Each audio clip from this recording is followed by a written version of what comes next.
Hello, my friends, and welcome to this workshop, The Three Universal Laws of Abundance.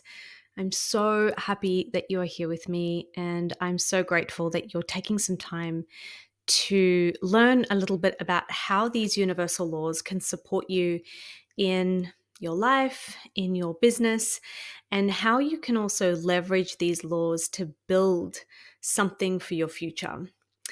My name is Ariana Pina.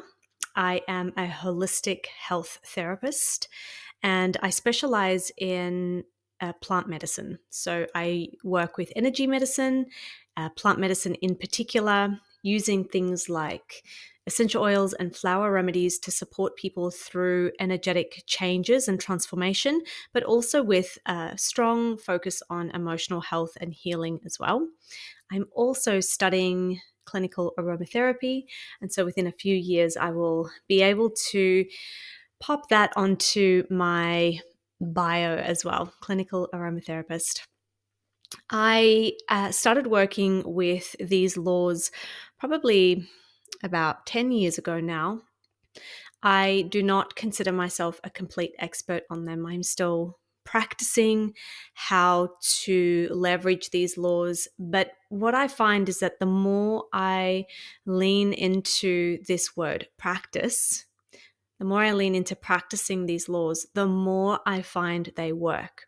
Because here's the thing, if you're just reading it from a book, but you're not implementing the lessons in your life, then you're just learning the knowledge, you're not gaining the wisdom. And so, with that being said, we really want to look at these laws. And I'm going to share with you a lot of firsthand experience of how these laws are being practiced in my own life. And this is my hope that you will take these experiences that I'm sharing with you and be able to apply them in your own life. And if this is something that you'd like to explore a little bit further, then I'll give you a couple of options and how you can do that as well. So, to begin with, let's look at what the 12 universal laws are. It's important to note that there are different numbers associated with these universal laws. In some texts, they're considered 7 universal laws, in others, 11. I've just gone for the maximum amount here so that I make sure I include them all. And if I were to drill this down into one single sentence, I would say that the 12 universal laws are thought to be intrinsic, unchanging laws of our universe that ancient cultures have always intuitively known. So we're looking at ancient cultures like yogis, yoginis, the Essenes, people from biblical times. Most of these universal laws have been written about in these texts.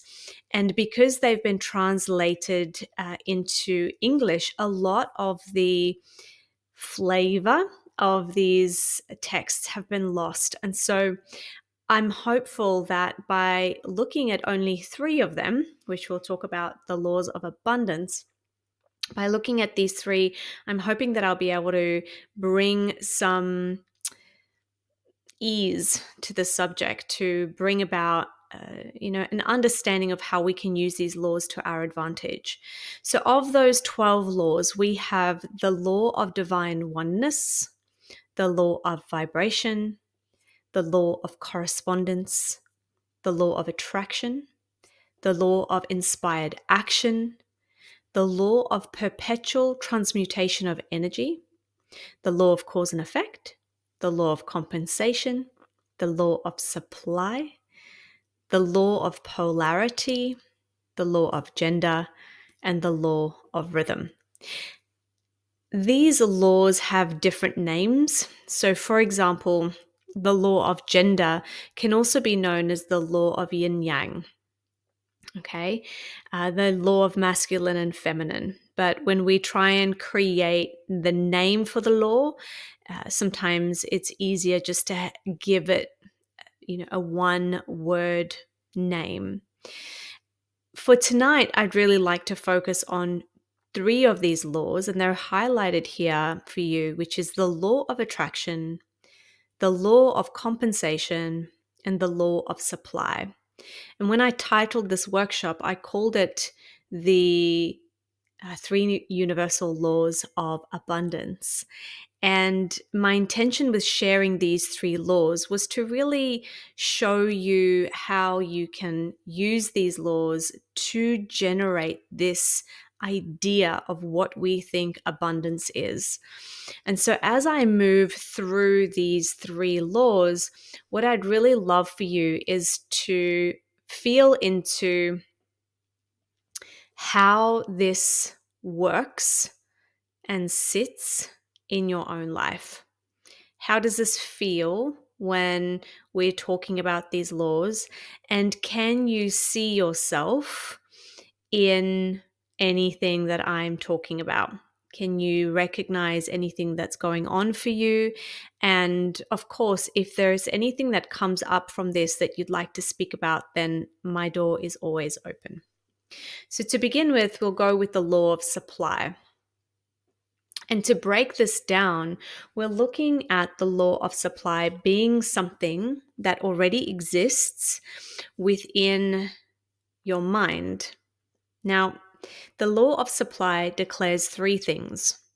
The first is that there's an unlimited supply of every good that we can imagine, which means that scarcity doesn't live in the law of supply because it's the antithesis of supply. There's enough money to go around, there's enough food to go around, there's enough air to go around, there are enough resources. This is all part of the law of supply from a physical standpoint. But there's also an unlimited supply of emotional energy. So there's enough love, compassion, kindness. It's not like when you give kindness or compassion to someone that you run out and you're not able to give to somebody else, because the law states that the more you give, the more you give. The more you give, the more you've got to give. So when we look at it from the first point of view, there's an unlimited supply of every good that we can imagine. We can start to see how this is really about our mindset. It's about the thoughts that we think. It's about the way we believe things to be or not to be. The second of the three things is that you and I are entitled to a full and ever increasing supply of everything we need or desire. Let that sink in for a second.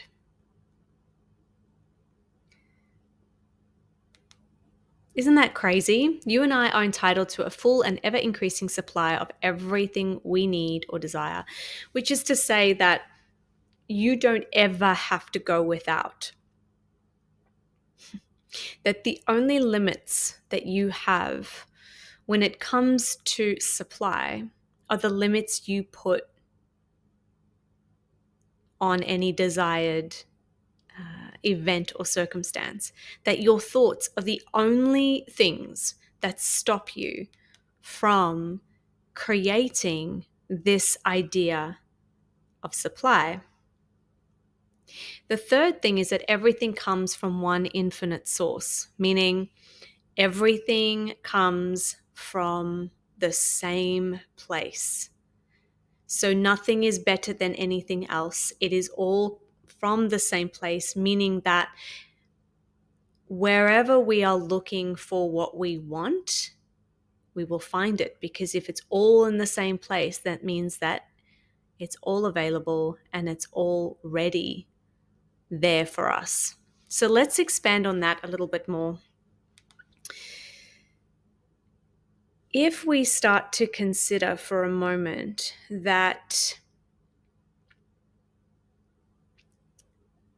everything that we ever need, everything that we desire, everything we hope to achieve, everything we are chasing, everything we consider out of our reach, if we consider for a moment that everything that I just mentioned is already here and that is in oversupply, what does that feel like in your body? How does that feel when I say that?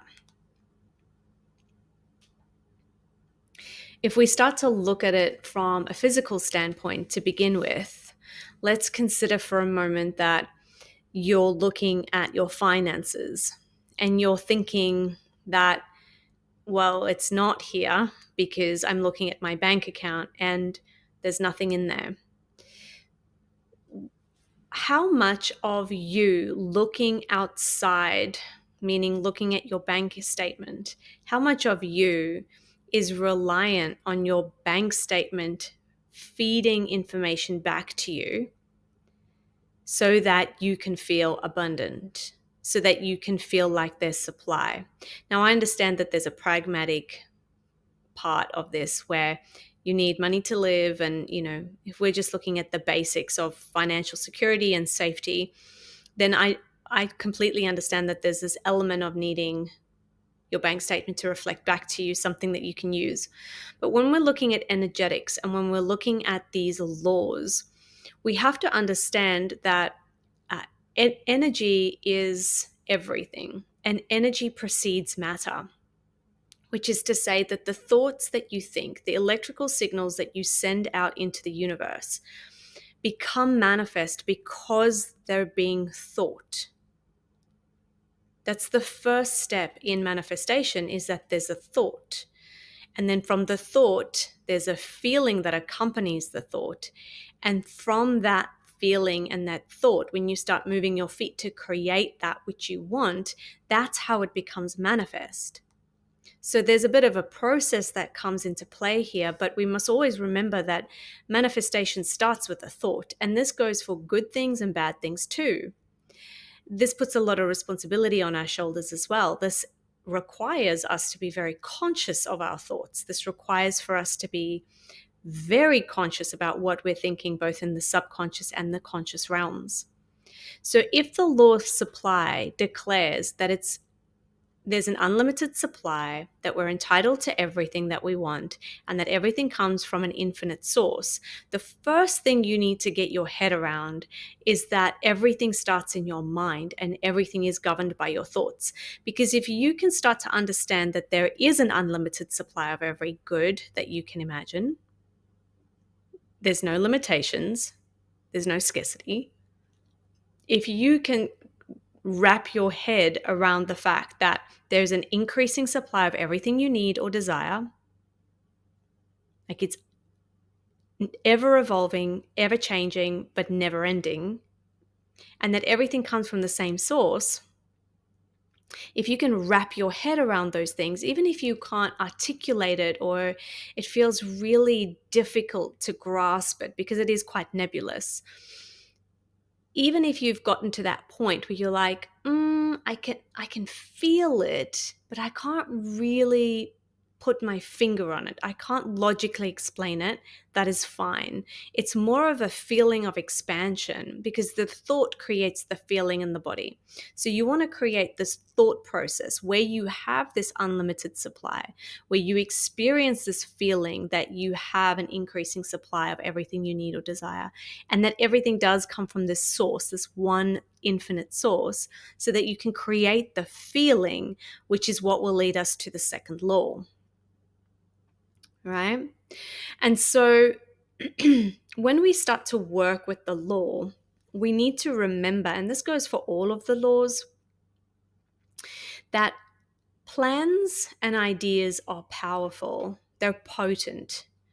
They are the causes, whether it's a good cause, a bad cause, an indifferent cause, but it's the cause of the effect, which in turn corresponds. Yeah.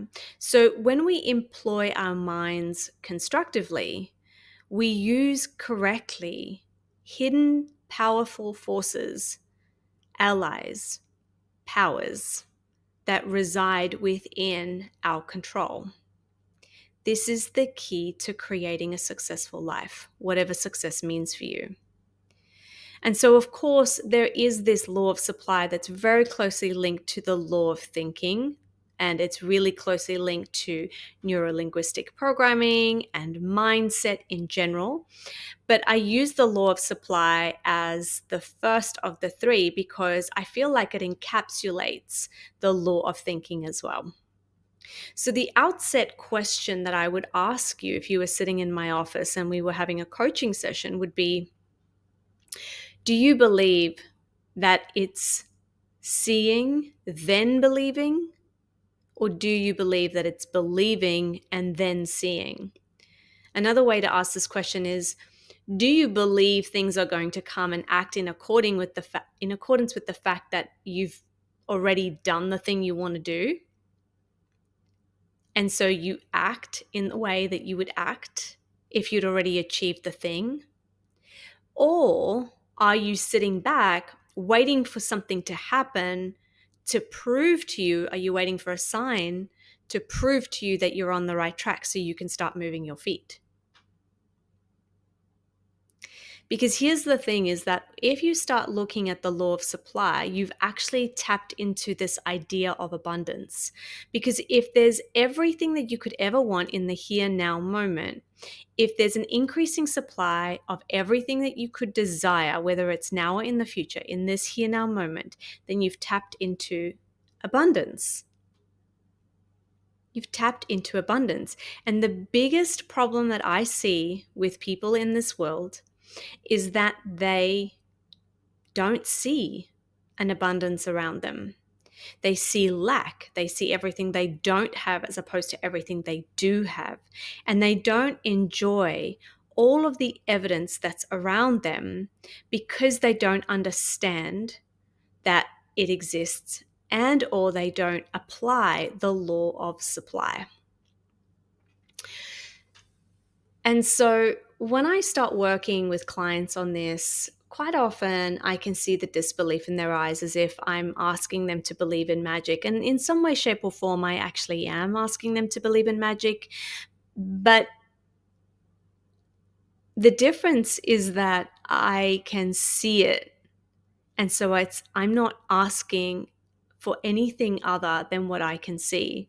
And that is the fact that we are abundant by our very nature. We have everything that we could ever desire right here and right now. And so it's safe to say that the law, if there was a secret to this law, it would lie in your conscious thoughts, your consciousness. It's not really about what you have or don't have, what you possess or what you don't possess. It's in your consciousness that you can then create and redirect this feeling of abundance. Yeah. So instead of tightening up your thinking, instead of starting to think your way through this, if you can relax and be more expanding to start to educate your mind to a larger state of thinking, then you can think and realize more abundance so that you can receive more abundantly.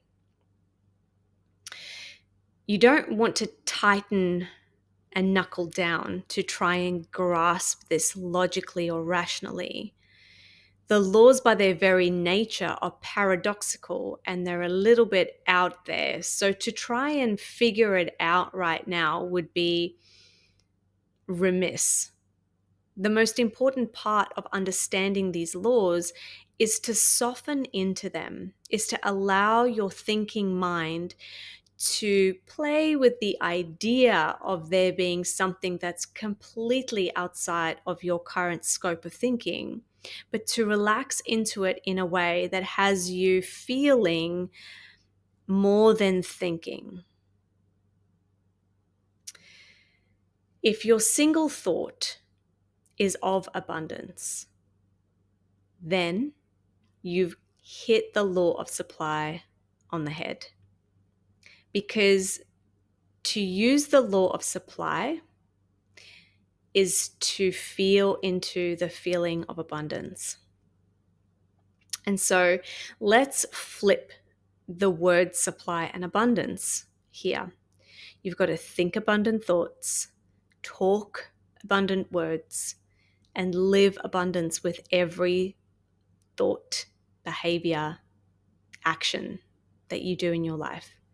You've got to keep your thoughts so occupied with ideas of plenty, that any and all drone thoughts of lack or loss are destroyed.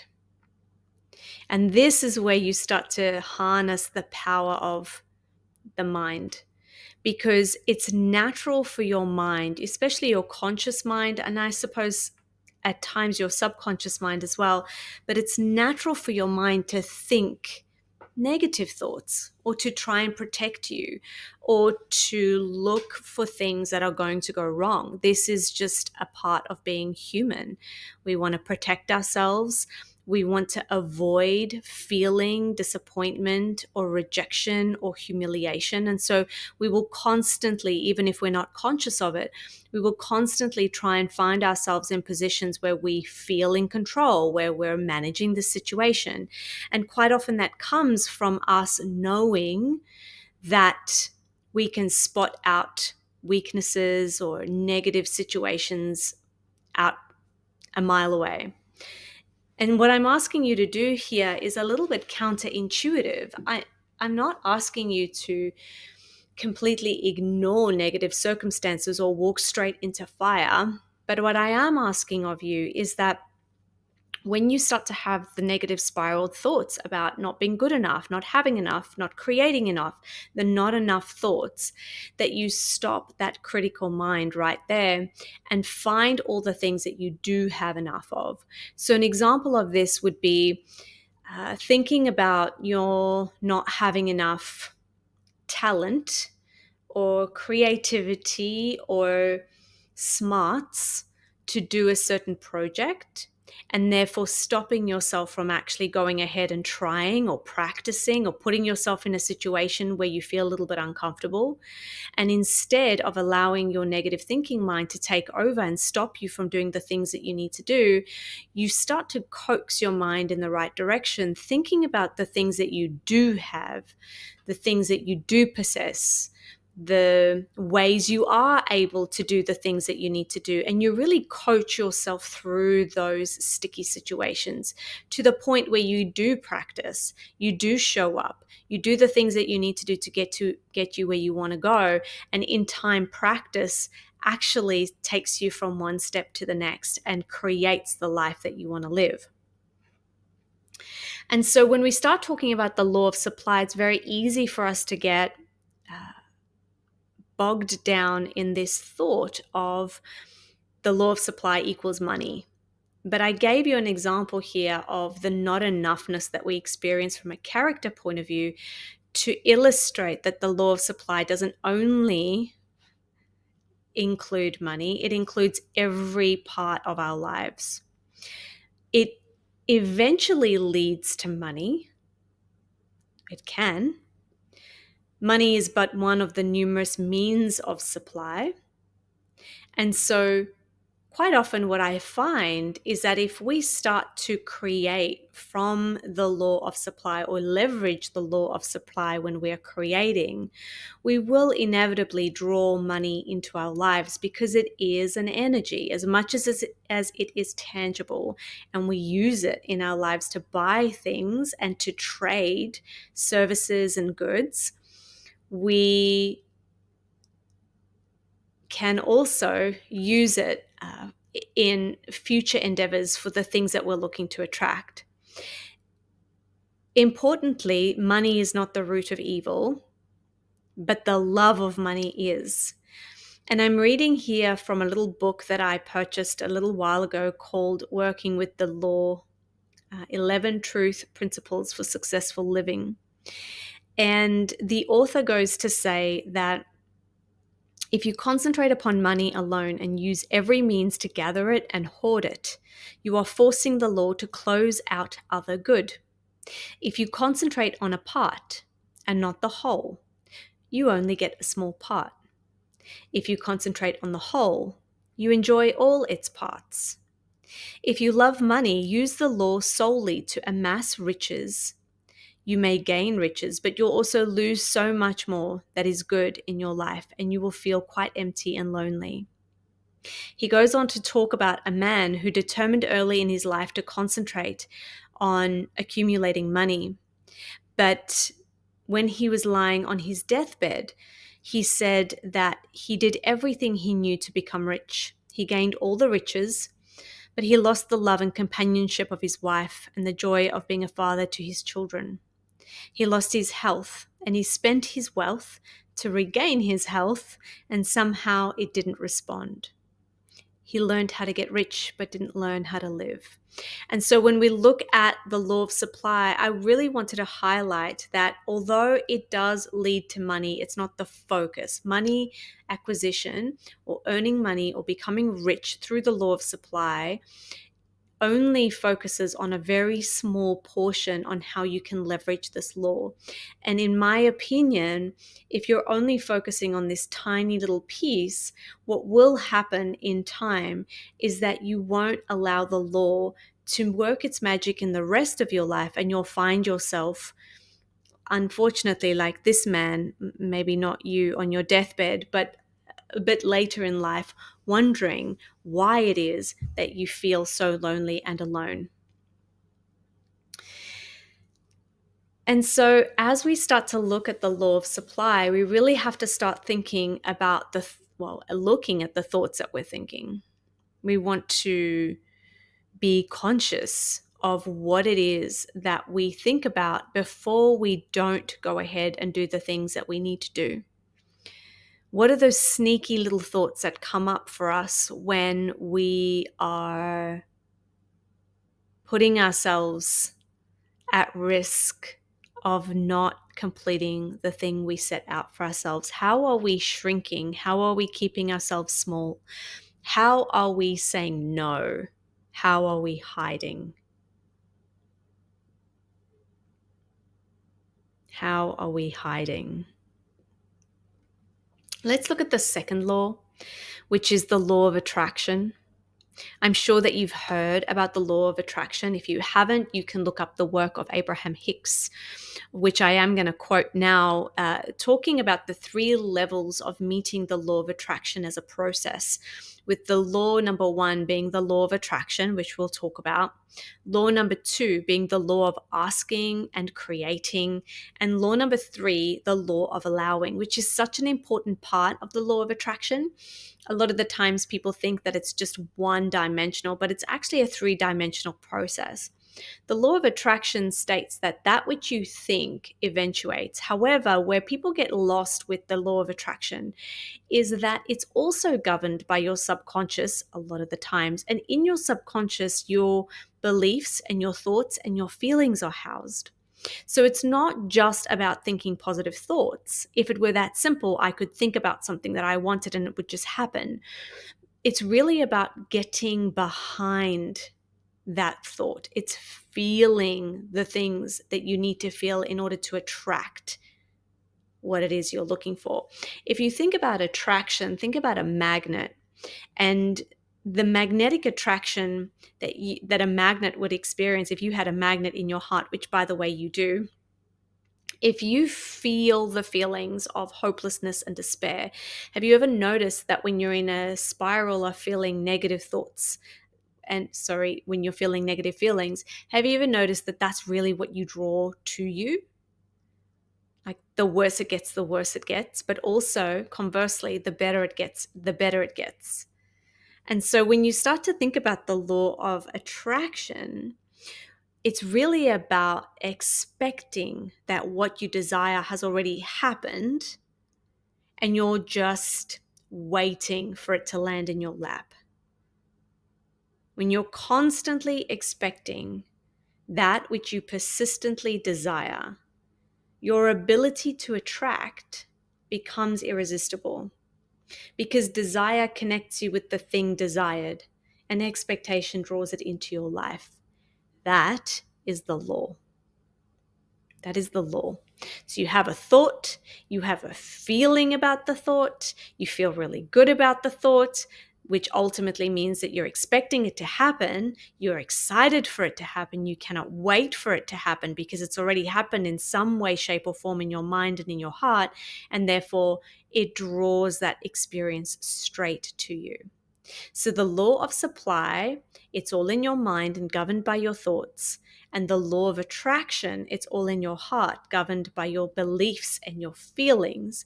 ultimately will draw any experience that you are desiring, creating straight to you. And then we move to the third law, which is the law of compensation, which quite simply is what you give is what you receive. So take a minute and think about what life is giving you today. What did you experience today? Did you experience health, happiness, abundance? Did you experience sickness, misery, or lack? The cruel part of the law of compensation is that whatever it is that you experienced, that's your own, meaning it belongs to you and nobody else. You make your investments and you are daily, whether you're investing in something good or bad, you're the one who's enjoying the profits or the losses. If you're dissatisfied with your investment, it may be wise for you to note where you invested, what you invested in, because only your own comes to you. What you give out comes back to you. So you have to be sure that you're constantly giving out that which you wish to receive. This principle governs our lives, my friends, whether you're aware of it or not. It states that we will be compensated in proportion to the amount of effort that we put in. It states that the value we provide to others is exactly what we will get back in return. And I see this become an issue, especially with people who start with a wellness business, for example. And I say wellness because this is the industry that I'm in and have been in for the last 10, almost 20 years now, is that we expect things to happen to us, for us first, before we start giving back. When I earn X amount, then I'll start giving back. When I have enough time, then I'll start creating for my community. When X, then Y. And what the law of compensation is asking of us is to actually give first, to give so that we can receive.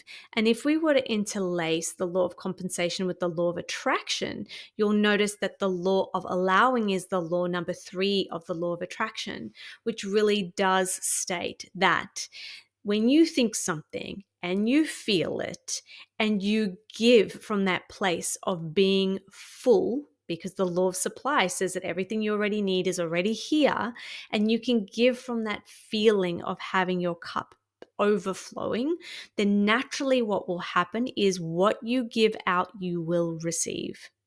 Period.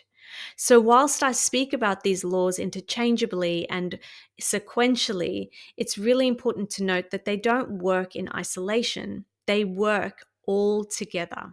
The one feeds the next, and they all hold hands and work in your life as one beautiful law, because universal law, as the law of supply said, is all one infinite source. It all comes from the same place. It all goes back to the same place.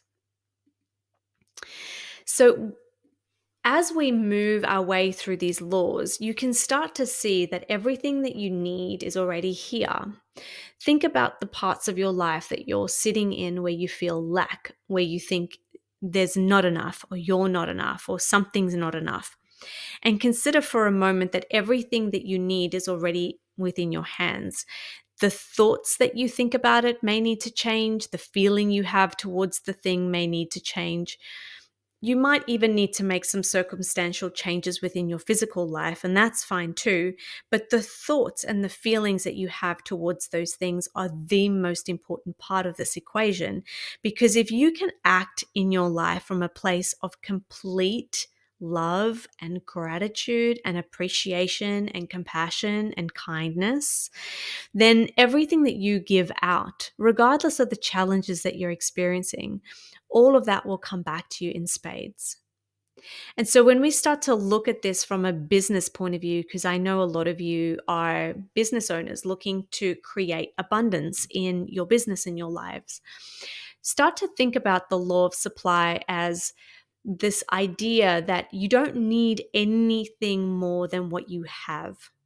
You have the right resources, you know enough, you have enough time, you have enough knowledge to go out and do the things that you need to do.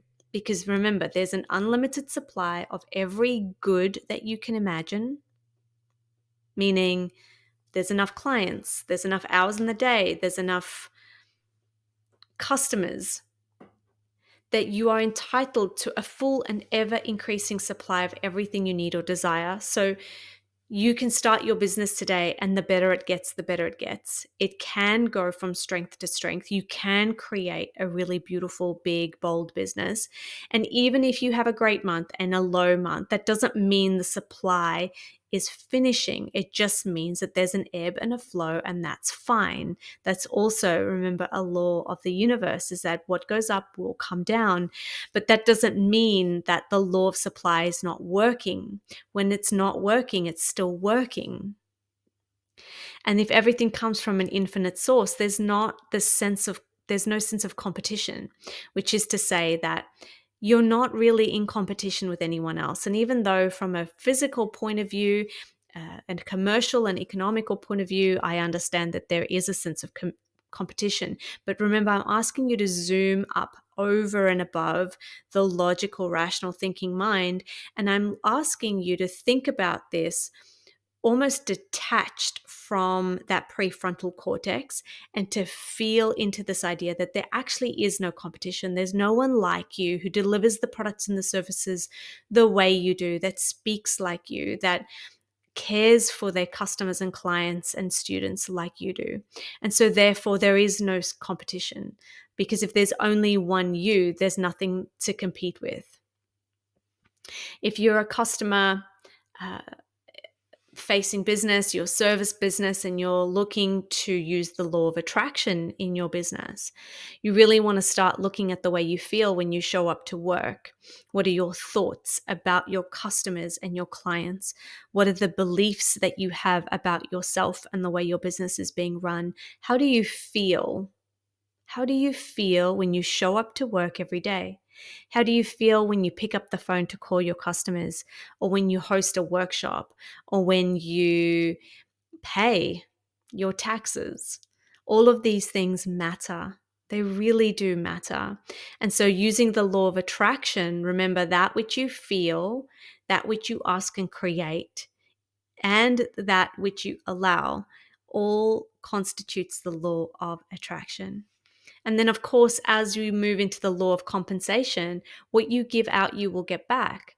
So as you give out to your community and to the people in your lives, if you can treat your customers with respect, knowing that they're making the right decision for themselves and their families, and not pushing them into situations that may make them feel uncomfortable, or asking them to purchase from you, even though you know it wouldn't be a good idea for them. And I know that most of you on here wouldn't dream of doing things like that. But unfortunately, when you get placed in a position where you have to either pay the bills or not, that sometimes we can find ourselves making these decisions, even though we know it doesn't feel good in our hearts. But know that what you give is actually what you receive. So if you have an opportunity to give something to someone, whether it's resources, information, time, energy, being discerning about how much you give, of course, and making sure that you protect yourself and your energy, then do that. Give as much as you possibly can, because you will be rewarded from it from a universal law perspective. I want to run into a program that I'm going to be running come through the July the 10th, I think we start. It is a program that actually works with all of these laws, but in a very real and pragmatic way. And so this program teaches you how to embody all the universal laws whilst building a life of freedom. And the program is called the Grit Group. Now, I am only taking in 5 people of these group of in this group. The group is a group of 5 gritty, resilient, tenacious people who want to make a difference in the health and well-being industry. The group will together be coached and mentored for 2 years. Yep. 2 full years to grow a business in a way that's sustainable, strong, and solid. We will be building our businesses with doTERRA essential oils and products. And the aim for this program is for you to welcome in residual paychecks of approximately $7,000 a month by the end of our 2 years together. Now, what's important to note is that, yes, we will be using and leveraging doTERRA as a business model. And I have been working and partnering with doTERRA for 7, 8 years now. I am very well aware of how to structure and how to make the most of the compensation plan. And I intend to teach these beautiful women and men, if I have applications from men. I want to teach everything that I know to these beautiful souls.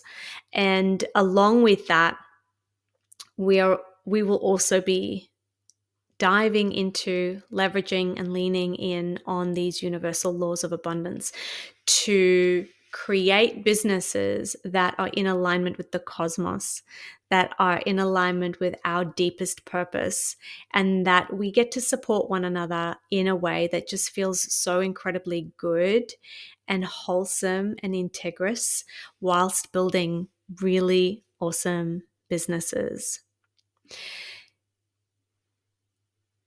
I'm not just going to guide you how to get to the point where you have this thriving business, but I'm also going to teach you how to sustain it and to grow even more thereafter. So this is going to be a bit of a rinse and repeat exercise. I'm going to take my experience and my expertise that I learned in the last 7 years in building a team to diamond rank, and I'm going to share with you what to do and, more importantly, what not to do. Wherever you are watching the recording of this, you will see that there's a link to the income earning potential statement from doTERRA. These figures are in US dollars. So if you're in Australia, you might need to multiply those numbers by about 1.5 or 1.6 as I'm recording this. That's the conversion rate. What's important to note that we'll be focusing on 5 pillars as we go through this program. The first pillar is how to structure your business in a way that takes advantage of all of the compensation plan, which obviously means more money for you in your pocket. The second pillar is how to market yourself efficiently and in alignment with your authentic self. And this will also include consistent and immediate feedback so that you spend less time wondering what to do and more time actually doing the damn thing. The third pillar is how to grow your business aligned with your vision, and then also collective vision as well. And this also will include a lot of support, especially when the going gets tough. The fourth pillar is how to brand yourself for success. Today, yes, it's important to foster in-person connection and also learn how to create that same warmth and kindness on screen too. And the fifth pillar is products, product knowledge, and how to leverage promotions and company offerings to strengthen your business. Imagine all 5 of those pillars wrapped up in these 3 universal laws of abundance, followed by the remaining universal laws of abundance, where we will be playing with these laws, experimenting with them, and using them to grow this business that is just so aligned with how we envision planet Earth to function, really. It sounds so big, such a big vision, but I just think that if more people are working with these laws, we create better futures and we foster better relationships with our colleagues and people who are in the industry as well. So if you're ready to deep dive into building this thriving wellness business with me, you can share these oils and these oil products with authenticity and integrity, then I welcome you to apply for this program. There's a link in the chat or wherever you're listening and watching this recording. We commence the Grit Group in July, which is just around the corner. Applications close on the 9th of July. On the 10th of July, I'll be in touch with all applicants to let them know if we're going ahead or if there's something else that I recommend instead. As I said, there are only 5 spots open at this stage.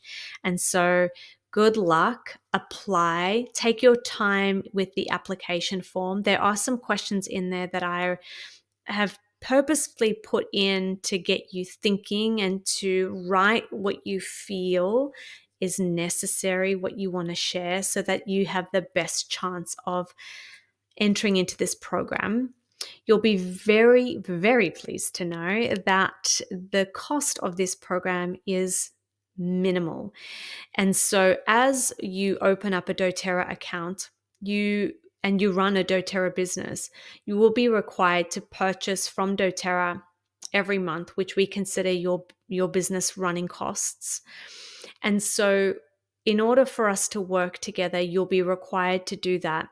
And so from an approximate point of view, we're looking at 300 Australian dollars as a maximum for these monthly installments. And that gets paid directly to doTERRA. It's a business running cost. You receive product for that. So you receive the full amount of product valued at $300 shipped to you so that you can use those products to run your business. I, in fact, am not charging anything for coaching and mentoring as a part of this program. It truly is such an honor to be working with people who are interested in health and wellness and who are looking to put in 2 full years of commitment, of devotion to their craft to try and build something of a legacy for themselves and their family. So whilst I myself am not receiving anything immediately from these engagements, as we partner together and grow together, doTERRA will reward both of us, both you and I, both the 5 of you and I, handsomely as we grow our businesses together. And so the link to apply is in the chat or wherever you're watching or listening to this. Remember, you must consider yourself gritty, resilient, tenacious, and that you really do want to make a difference in the health and wellbeing industry. The group will together be coached and mentored for 2 years. So please take some time to think about whether this is right for you. A lot can happen in 2 years, but a lot can happen in 2 years, right? If you have any questions, you can email me, ariana@arianapina.com. You can find me at ariana.com.au or on Instagram at arianapina. This program will be run completely online. We will meet once a week, whether that be one-on-one or in a group format. And those meetings will happen 3 weeks of each month so that there's a week break per month. And so, my friends, I'm so grateful that you spent this time with me. Thank you. I do truly hope that you received something that you can take and learn and apply in your life and in your businesses. And that if you feel called to apply for this grit group, which starts in a few weeks' time, that you feel that you have enough, that you are enough, that everything that you need is at your fingertips, that waiting doesn't serve anyone, and that whatever it is that you desire in your life is available for you. You just need to change your thinking a little bit and create some space in your heart to feel the feelings of having already achieved it. Again, thank you so much for being here with me, and I hope to see you and be with you next time. Bye for now.